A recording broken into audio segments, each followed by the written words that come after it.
Okay, Assalamualaikum warahmatullahi wabarakatuh. Okay, kita teruskan lagi dengan video lecture kita ya. Alright, seperti saya katakan pada kali lepas, kita akan teruskan dengan subchapter dalam topik 3 ni. Okay, about pigment. Okay, so we're going to learn what is pigment. Alright, so biasa dengar pasal warna. Okay, makanan kena ada warna lah. Kalau tak ada warna tak menarik lah. Alright, so pigment ni kita akan memfokuskan terhadap properties of color, color of food. Alright, okay. So the appeal of color is a major influence. Okay, benda yang mempengaruhi kita untuk minat terhadap satu makanan, suka pada sesuatu makanan, teringin nak makan sesuatu makanan adalah warna. Okay, okay. Our first impression daripada jauh nampak color tu macam tu, nampak macam sedap. Alright, so warna ni dia akan mempengaruhi minat kita dan juga mempengaruhi persepsi rasa kita juga daripada warna apa yang kita nampak. Okay, so dia akan influence on consumer kita, okay, consumer perception, okay, persepsi kita, okay, and the food acceptability and preference. Dia akan seterusnya akan mempengaruhi terhadap penerimaan kita terhadap makanan tersebut. Okay, alright. Kadang-kadang dua benda yang sama, tapi sebabkan satu warna cantik, satu warna tak cantik, kita katakan warna yang cantik itu lagi sedap daripada color tak cantik. Padahal rasa dia sama je.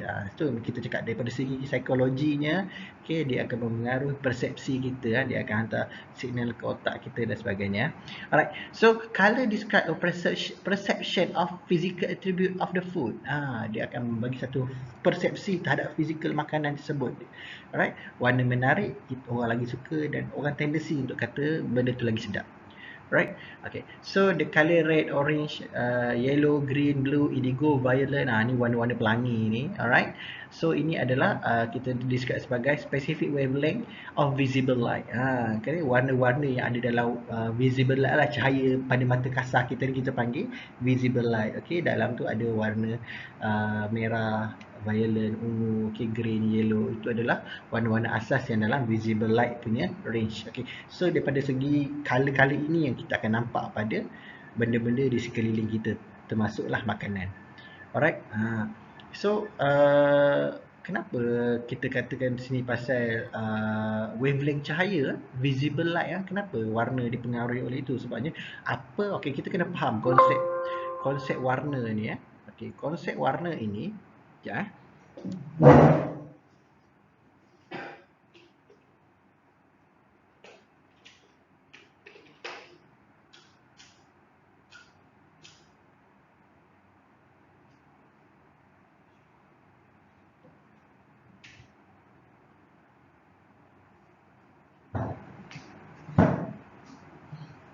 Okay, sorry bateri saya lemah pula. Okay, so okay, konsep warna tadi alright. So macam mana konsep warna ni kita boleh nampak salah satu warna tersebut. Okay, dia berkaitan dengan pantulan cahaya. Okay, cahaya kita dapat daripada cahaya matahari dan dia pantul kepada, contohnya phone saya ni lah contohnya. Saya ni kali hijau, so apa, pantulan cahaya dan kita reflect ke dalam mata kita. Alright, so daripada mata kita, brain, otak kita proses maklumat mengatakan yang kita nampak ni kali hijau, contoh macam tu. Ini kita nampak color biru sebab pantulan cahaya, reflection of light. Sebab itu kalau kita tak ada cahaya, gelap, okay, so kita tak nampak apa-apa warna, betul tak? Alright, sebab mata kita tak dapat reflection daripada permukaan ini. Okay, dan sama juga pada makanan. So permukaan yang dipantulkan itu, maksud dekat sini, kenapa kat sini color biru, kenapa kat sini color hijau? Sebab pigmentnya berbeza. Kat sini molekul pigmentnya berbeza, kat sini molekul pigmentnya berbeza. Okay, so sebab tu tajuk ini, tajuk dia pigment. Sebabnya pada permukaan semua benda ada pigment. Pada makanan ada pigment. Pigment ini adalah molekul yang membuatkan kita nampak warna ni warna biru, warna ni warna hijau. So lain pigment, lain jenis pigment, lain jenis warna. So itulah sedikit sebanyak mengenai pigment. So semua benda ada pigment. Makanan ke bukan makanan ke, permukaannya ada molekul pigment. Okay, so pigment tu cahaya kena ke pigment dan pantul ke mata kita, so kita nampak benda pigment tu color tersebut, warna tersebut, warna biru, warna hijau. Alright, okay. So itu yang berlaku pada makanan juga. Okay, kenapa kita nampak tomato warna merah? Kenapa kita nampak tomato yang tak masak mungkin tomato, okay, pisang color kuning. Alright, kenapa kita nampak makanan apa lagi strawberry warna merah? Okay, okay. So sebab setiap makanan permukaannya ada pigment. Alright, okay, kita tengok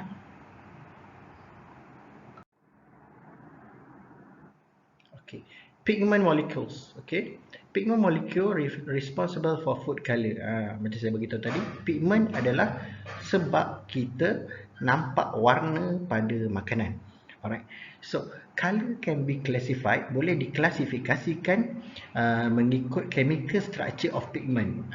Lain chemical structure of pigment, lain pigment itu, okay, structure chemicalnya berbeza, so lainlah warna yang kita nampak. Alright, apakah contoh-contoh pigment? Okay, sebenarnya ada banyak pigment, tapi untuk chapter ni saya perkenalkan sedikit saja. Alright, supaya anda nampak yang selalu kita nampak lah, pigment yang selalu kita nampak. Okay, pertama adalah heme group. Yang kedua adalah chlorophyll. Pernah dengar chlorophyll lah dalam daun lah. Itu adalah sejenis pigment. Right? Carotenoids. Okay, ini contoh pigment. Okay, so kita tengok satu persatu. Okay, heme group. Heme group, okay, is color chemistry in meat. Okay, ini selalunya berkaitan dengan selalunya pigment ini ada pada daging. Okay, warna daging yang kita nampak itu adalah disebabkan heme group. Nama pigment dia heme. Okay, heme group. Alright, so kita tengok sini. Okay, perasan tak gambar atas ni? Ada fresh meat. Okay, belah atas belah kiri ni, dan yang ni yang meat yang dah dibiarkan lama sikit lah. Right. Apa perbezaan antara kedua-dua ini? Okay, satu kita nampak ini color dia macam brown. Okay, yang apa ni? Yang daging dibiar lama sikit nampak brown. Kalau fresh meat kita nampak color dia color merah. Merah. Right. Kenapa perbezaan? Sekarang tadi kita kata kalau pigment dia macam tu, kita akan nampak color macam tu. Ini adalah ada setengah pigment kadang-kadang dia berubah mengikut keadaan. Alright.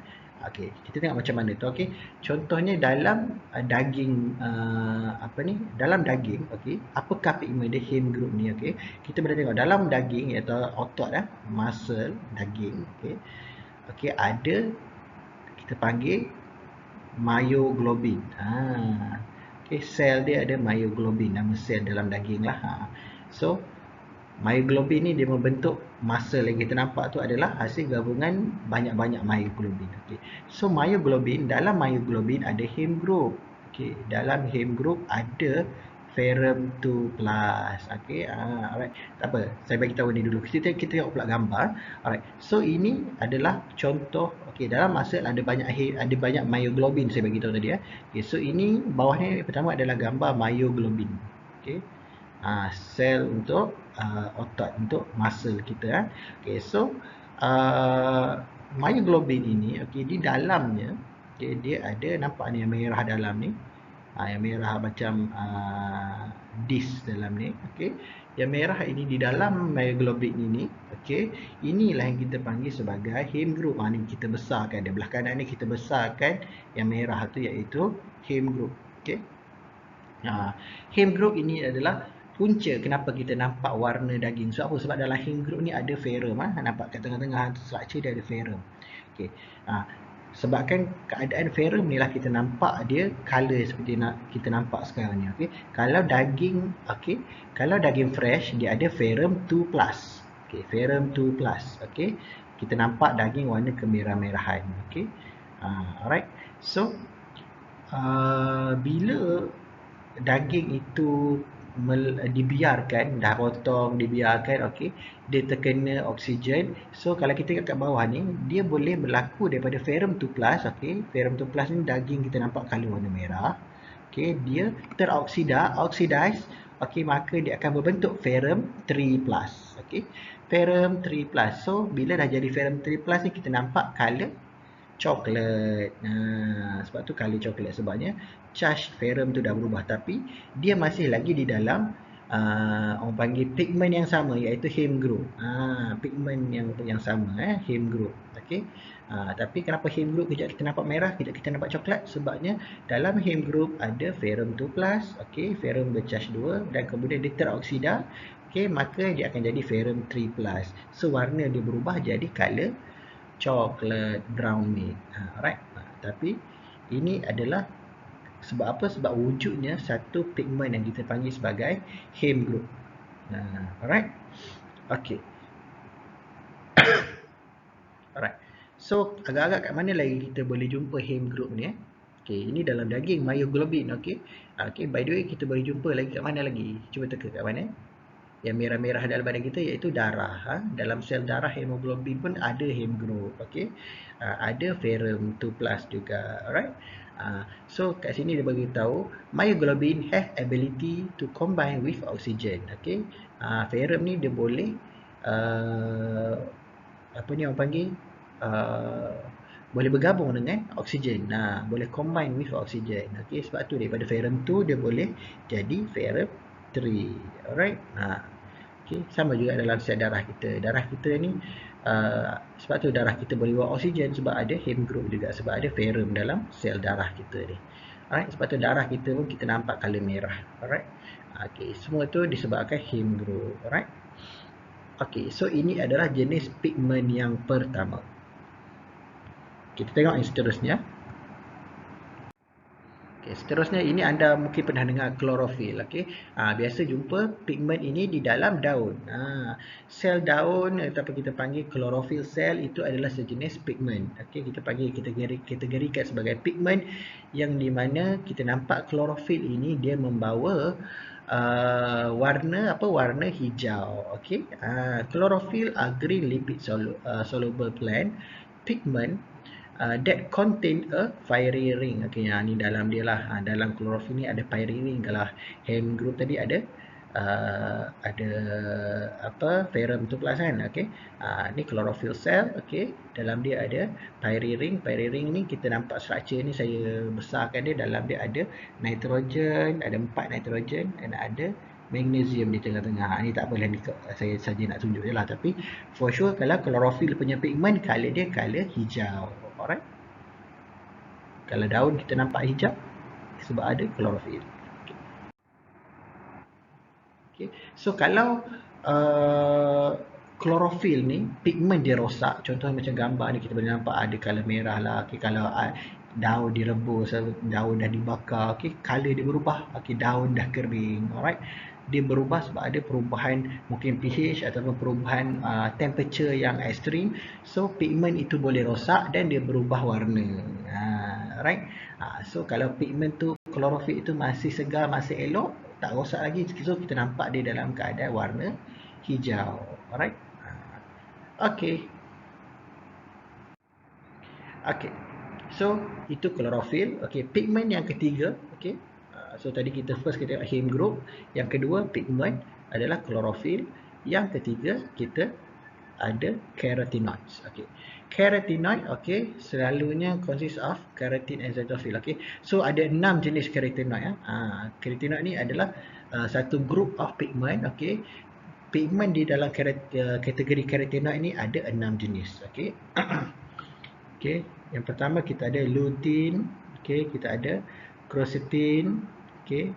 Alpha carotene, beta carotene, lycopene, zeaxanthin. So ini adalah jenis-jenis pigment dalam kategori carotenoid. Okay, kalau lutein, okay, selalunya kita akan nampak pada sayuran-sayuran hijau, okay, yang biasanya yang kita nampak pada sayur-sayur hijau lah, tu ada kandungan lutein.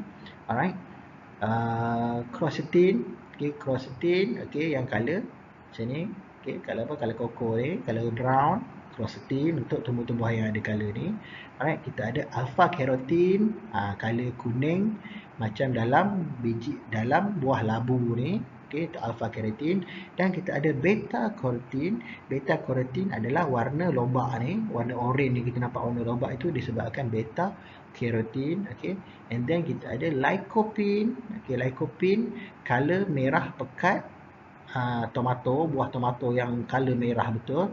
Dan zeaxanthin adalah untuk kategori warna tomato yang ada setengah tomato, kalau kau pergi kedai kau pasang dia macam color merah tak pekat, macam orange sikit kan. Macam orange sikit tu, itu adalah zeaxanthin. Alright, itu untuk tomato. Okay. So kadang-kadang warna dia lebih kurang, kau nampak lobak color orange, okay. Tomato color orange, tapi disebabkan dia tumbuhan yang berbeza, tetapi dia bermaksud dia ada pigment yang berbeza. Alright. So ini adalah contoh pigment dan contoh makanan yang ada. So kau nampak lain jenis pigment, lainlah warna yang dia akan hasilkan. Alright. Okay. So ini contoh lah kalau kita tengok secara keseluruhan, kalau tengok okay. Chemical, okay, tengok pigment fokus pada bahagian pigment ini, okay. Cuba tengok bahagian pigment, okay. Dan juga example dia dan juga color lah, boleh tengok kat sini lah. Okay. Mungkin kat sini korang boleh lebih clear sedikit. Okay. Heme group compound, warna dia color red, okay, boleh jumpa pada fresh made. Okay. Chlorophyll, okay, warna hijau ataupun hijau kebiru-biruan, boleh jumpa pada brokoli, lettuce dan juga bayam. Alright. Carotenoid, okay, yellow orange, okay, carrot orange, ni ada carotenoids, okay. Flavonoid, ni nama-nama lain yang saya tak ajar lah ni, flavonoid, phenolic, okay, betaline. Alright, ni adalah jenis pigment yang lain lah. Alright. So ini adalah sedikit sebanyak, kita tak cerita banyak pun, saya nak bagi tahu at least korang tahu sedikit mengenai heme group, okay. Korang tahu mengenai chlorophyll dan juga carotenoids. Alright. Mungkin kalau ada soalan pun mengenai pigment ini, selalunya dia berkaitan dengan apakah jenis pigment dan apakah contoh-contohnya. Okay. At least korang baca sikit bahagian ni, insyaAllah boleh jawab. Don't worry lah. So untuk pigment ni saya selalu akan tanya lebih more and what example of food, with this pigment, okay. Ataupun saya bagi terbalik, ataupun saya bagi for this kind of food, what is the name of the pigment inside the food. Okay, apakah pigment yang ada dalam contoh makanan tersebut. Alright. Semua based on this slide sahaja. Korang boleh tengok slide ini sahaja. Alright. Okay, so that's the end of chapter 3. Okay, sikit saja, tak banyak pun. Alright. So apa-apa soalan boleh tanya saya dalam sesi kelas nanti. Alright, boleh kumpulkan dan tanya saya dalam sesi kelas nanti. Alright, so I hope mungkin part-part yang mungkin saya terlaju ke apa, boleh rewind balik video ni. Okay, still tak faham, boleh tanya saya. Okay, so that's all for chapter 3. Okay, later we'll continue with chapter 4. Chapter 4 kita akan belajar mengenai food additive, bahan tambahan dalam makanan lah. Food additive. Alright, so I think that's all for today. Thank you very much. Assalamualaikum. Okay, bye-bye.